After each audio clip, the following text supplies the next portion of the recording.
I'm writing a book. Cool, right?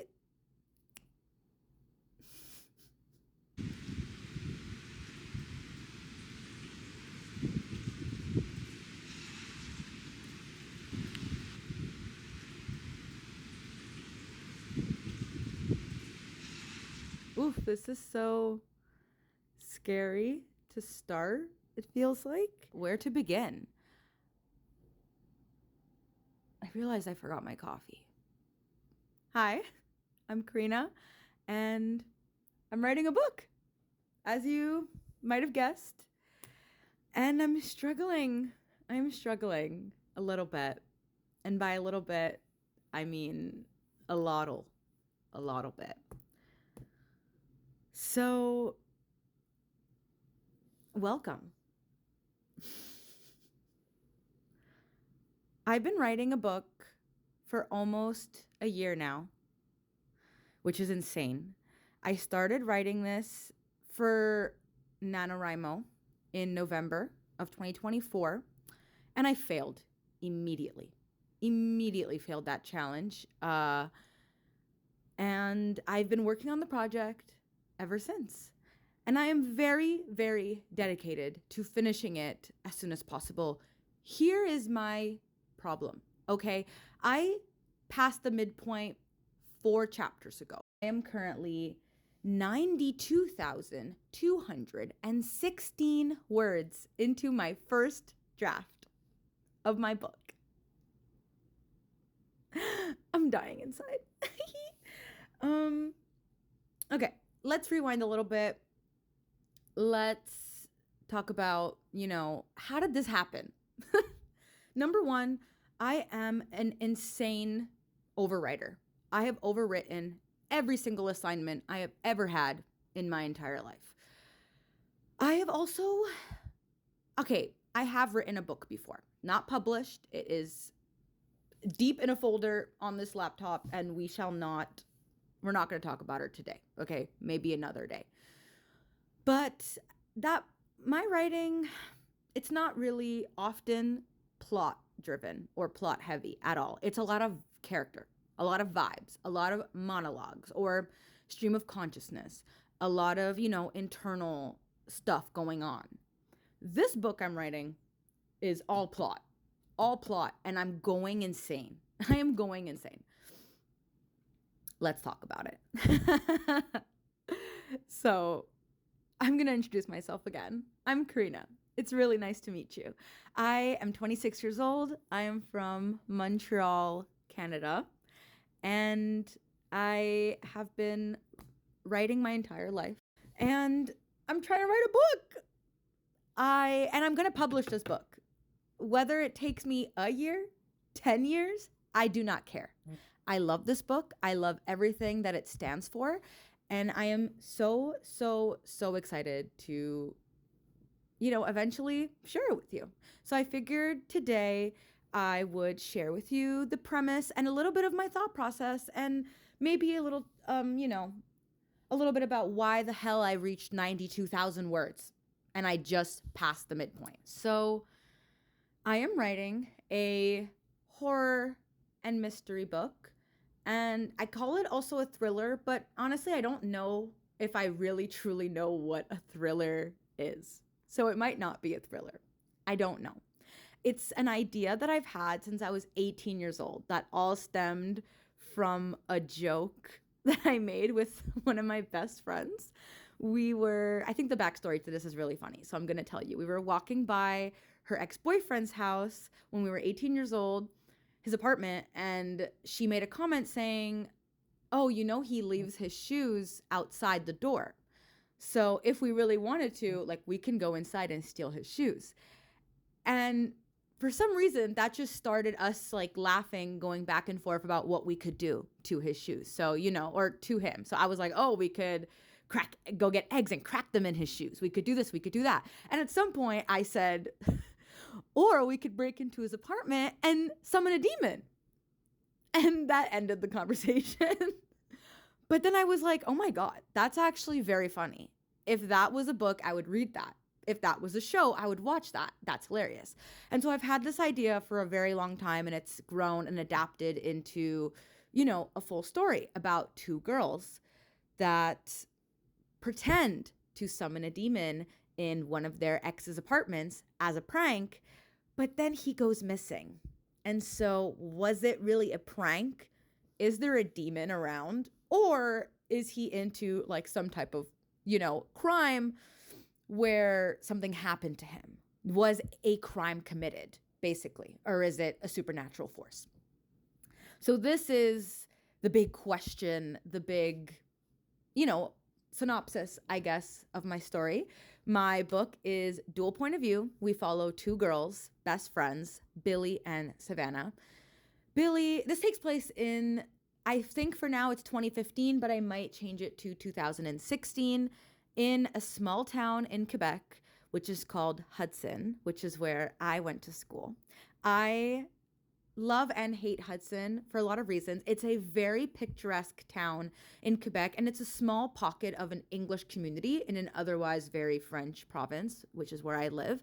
And it's adorable, especially in the fall. It's incredibly quaint. It's a place that people come to, like, kind of, I guess, I wouldn't say vacation, but I guess rent an Airbnb, go to a pumpkin patch. It's very adorable. But the people that live there, or I should say the teenagers, are hooligans. Seriously, there's really not a lot to do. So people do a lot of drugs. They get into a lot of, I guess, what you could call debauchery. And that type of juxtaposition of like this adorable, quaint town with like this incredibly, I don't know, messy society really interests me. And that is the backdrop to this story. We follow two girls, both 16 years old, in their last year of high school. They are kind of bullies, these two girls. I would say Billy is more of the main character. It's her boyfriend, situationship, whatever you want to call him, who they decide to prank because he is much older. He is 20 years old. He is definitely a degenerate. He is a loser. He's a drug dealer. He sells drugs to the kids at school. And he is Billy's next door neighbor. And she is head over heels just in love with this guy, this very mediocre, skinny white man that's into, a lot of emo things, a lot of heavy metal. Like, he's that kind of guy. And she's obsessed. And Billy is the opposite. Billy would be like a Tumblr girl. She is super into Pinterest and photographs and Starbucks, Frappuccinos, like just adorable, very cute. And Billy is incredibly, gossipy. When you think of Mean Girls and you think of the movie Mean Girls, like she would kind of fit into that, except not popular at all. She has one friend and she's trying to change that. Her number one goal is to be popular and she will do anything to get there. And so she is always eavesdropping on people, using information, manipulating, gaslighting, even though that was not a word back in 2016, I don't think. And meanwhile, her best friend Savannah is like completely different. Savannah is a big girl. She is a rugby player. She is the best on the team. And she is a bully in a lot more of a traditional sense when we think of like the 80s, like stealing lunch money kind of vibe. She doesn't do that, but you might hear my cat crunching on her food, by the way. Savannah is a big bitch. She has a Vine channel that is kind of big and she just pranks people on it, but the pranks are like incredibly mean. They're not really funny pranks or anything. They're definitely mean-spirited. And these two girls just get along. They became friends years ago and they've been inseparable. And, Billy wants to expand her circle a little bit. She wants to be popular. Meanwhile, Savannah really just wants power, control, dominance. She wants to be the captain of the rugby team. And she really just wants to be respected. She wants to be feared. She just, likes attention in that way. And so when Billy's boyfriend, Kyle, his name is, of course, Monster Energy, that is him. When he cheats on her and they find out, they decide to prank him. Well, it's Savannah's idea. She freaking hates him.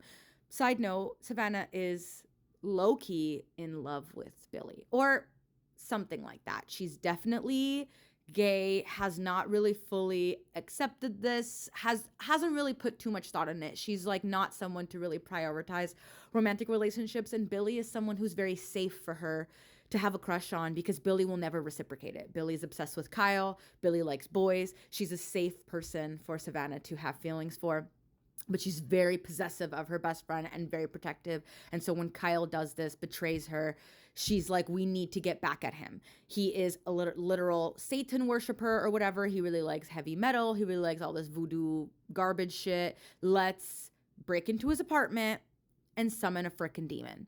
So that is the gist of my book. And the thing that makes this book so hard for me to write, I guess, is that I'm being really ambitious here, because not only is my book in dual POV, but it is in dual genre. So what do I mean by that? When Kyle goes missing, both of the girls interpret it in different ways. For Billy, she is convinced that something happened, that, there is a crime that has happened against him, that he has been kidnapped, or something is awry. So her chapters are very much more like a detective fiction, is what I'm aiming for. Meanwhile, Savannah, she starts to kind of start going through it psychologically. She starts seeing things, hearing things, and eventually, starts to wonder, did we actually possibly summon a demon? Okay, is something going on, or am I just going batshit crazy because I started doing drugs? Who knows? So this is the book I'm writing. Although my characters are 16, this is not a book for teenagers. This is not a YA whatsoever. This is not that. I have been writing this for a long time. I've taken breaks. I have other projects I'm also working on. But this is a story that, even though I don't have the firmest grasp of exactly how it should go, it's something I am extremely, I was going to say incredibly, extremely passionate about. I've never written something at this scale before. Even my first book I wrote, I think it was around 60,000 words. And then I think I have 3 chapters left, but I never finished it. This is, literally a third more of that. We're at 92K. And it's getting really difficult.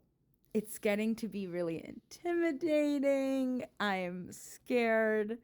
I'm excited to finish it. I really, really want to, but I didn't really outline this far into it. I have like a couple of scenes I know that I want, but the order and like how to weave it into the story is what I'm struggling a little bit with.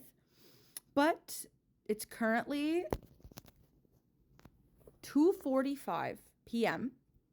on a Sunday. It's a little late. Normally I would try to write earlier than this, but I had a slow morning today. I cleaned, so I think now is going to be a perfect time for me to have... I made a coffee already. I just realized I completely forgot my coffee. Okay, anyway, it's iced. I'll get it in a second. I'm gonna get my coffee, maybe light a candle, and just vibe. I'm gonna outline my next chapter, and I'm gonna try to write as much as possible and get the story rolling. So I really don't have much else to do today. I do want to read. I have a good reading streak going on, so I want to do that. I just started reading Two Twisted Crowns, which is the second book in the One Dark Window duology. And I've been watching AuthorTube for a while now, probably like over 2 years. And I started writing this book wanting to start my own channel. I want to document this process. I want to look back on it in the future. I want to see if I have something that I could offer to this community. So I think I'm going to start writing now. It is a rainy day here in Montreal. I'm still wearing my pajamas and a little granny sweater on. I'm feeling hella cozy. I think I'm going to go get a candle, light it, put it on my desk, get my coffee that I forgot and I abandoned, and get to work. We'll see how much work we get, and I will catch up with you later.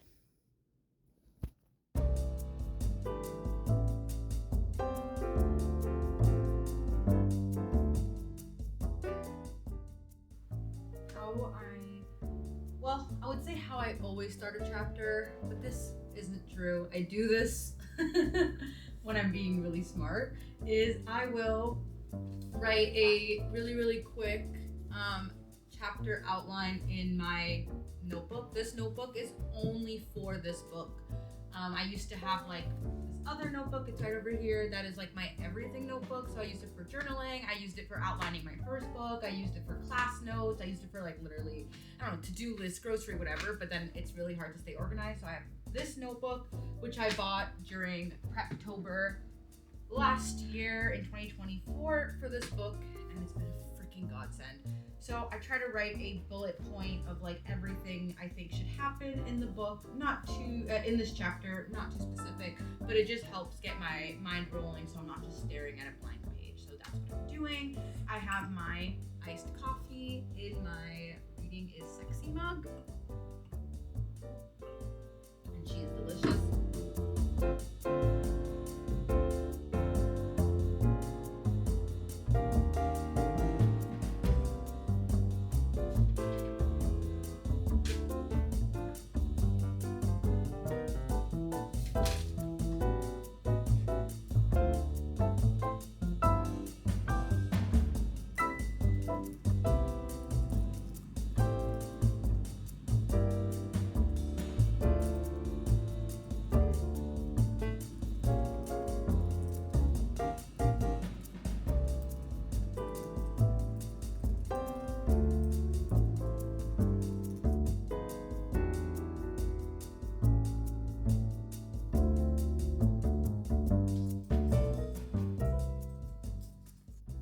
Okay, guys, so that did not go how I planned, or I guess like how I assumed it would go at all, in the best freaking way. And I suddenly feel extremely grateful that today is the day that I started to vlog and, make this channel, because woo, what a way to freaking start. I managed to get in.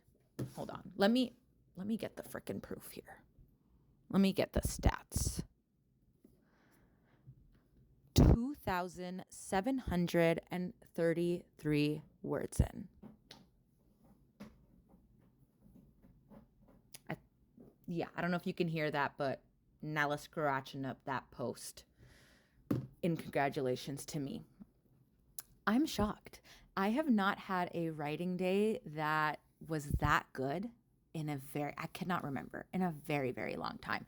And it's really interesting because my last chapter, chapter 32, this was 33, was the worst chapter I think I've ever written. I have never been less confident about my writing, which I think is where a lot of the doubts that I had at the beginning of this video kind of came from. As a writer, whether you're published or not, I think everyone kind of goes through these waves of feeling like really proud of yourself and then feeling like you are the worst writer in the entire world, that you're not creative, that you have no imagination, all these things. At least I do. And it was kind of interesting because this chapter was a continuation of the last chapter. My chapter 32 starts with Billy and Savannah they're together and they're both being questioned by police. So that's all I'll say about that. 32 was in Savannah's point of view, and it was like pulling freaking teeth. I think it took me over 4 days to write that chapter, and I think it ended up only being like right under 2,000 words. And then we have chapter 33, which is Billy's point of view, a continuation, and it just freaking spilled out of me. And it's not like it's the best thing I've ever written, but I actually was not disgusted by the words I was putting on the page, which is saying a lot, because my inner voice when I would write used to be extremely negative. Now I would say I've definitely reworked. Sorry, my cat's scratching up a post. So anyway, I've definitely tried to rework my mental and how I feel about myself when I'm writing. And I think it's working. You know, I'm definitely more positive than I used to be. But like today, I just feel like I'm on cloud frickin' nine. Oh my God. So, some thoughts. I think that the reason that I feel so good, not just because I wrote so many words, is that this is the first chapter in the bad guys close in part of my book that actually feels like, oof, like, yes, this is the stakes are getting, higher. It's getting, serious now. We're really like in the shit. And that feels really, really good because I had the first half of the book up until the midpoint outlined pretty vividly, and then the rest is still kind of a mystery to me. I have scenes that I really want to write, but I haven't managed to successfully put the pieces together and see like where they fit, where it makes sense. And I think having this be like the first chapter that I really, really am like proud of and feels cohesive to the story and this part of the book is it feels amazing. Really, really interesting about my book that I'm really liking. I'm sure I'm not the first person to freaking do this, but because it's dual point of view, the bad guys close in is actually very different for each character. So what I mean by that is you'll get this if you've read Save the Cat. If you haven't, I strongly recommend you do if you like writing. Or just understanding stories as a whole, is that you have two different types of like midpoints, I guess, or act twos that you can have. You can either have your character have a false victory or a false defeat. And to summarize that in short words, a false victory comes after the character has been like doing relatively well throughout act two, the fun and games, everything before the midpoint, but they're not doing it well in the right way. Like they're not learning the lesson. They're doing things like how they used to, basically. And so then you have this midpoint where things seemingly go well for them, and then, the bad guys close in, they must come down. They have to freaking touch earth and be like, yo, you need to rethink what you're doing and do things like the actual right way. And then you have the opposite of that, where the character before the midpoint is just not doing well. They're floundering, things keep going wrong. The midpoint is going to have like one false defeat where things seemingly go to shit. And then the bad guys close in is like a rebound for them. They're like, oh, okay, I'm recouping. This is what I need to do now, Get the troops together. Let's figure this out. And so I'm having, Billy go through one, Savannah through the other. And so my characters are going through the bad guys close in differently, one of them positively, one negatively. And one of them I kind of had a better idea, but the other one I was really freaking struggling. And so now I'm like, okay, we are getting somewhere. We are getting somewhere productive. I feel good. And yeah, that's my little update. It's currently really freaking sunny and beautiful right now in Montreal. I am in desperate need of some groceries and to run some errands. So maybe I'll write some more today. Maybe I'll have something else to update. I can't really say. But if you got to the end of this video, thank you so much for watching. I really appreciate like you sticking around for someone who has like under 10 subscribers. I think that is the coolest thing ever. And if you got here, let me know what is your favorite genre to read. And if you write, what is your favorite genre to write in? Like, are they the same? Are they different? For me, like, I love horror. So I read a lot of horror. I watch it. Same with mysteries, same with thrillers, all that. I eat it up. But I also really enjoy reading romance sometimes, but I don't really see myself writing it. I don't know, maybe one day, but it's not something I gravitate towards. So let me know, are you the same? Are you different? And thank you so much.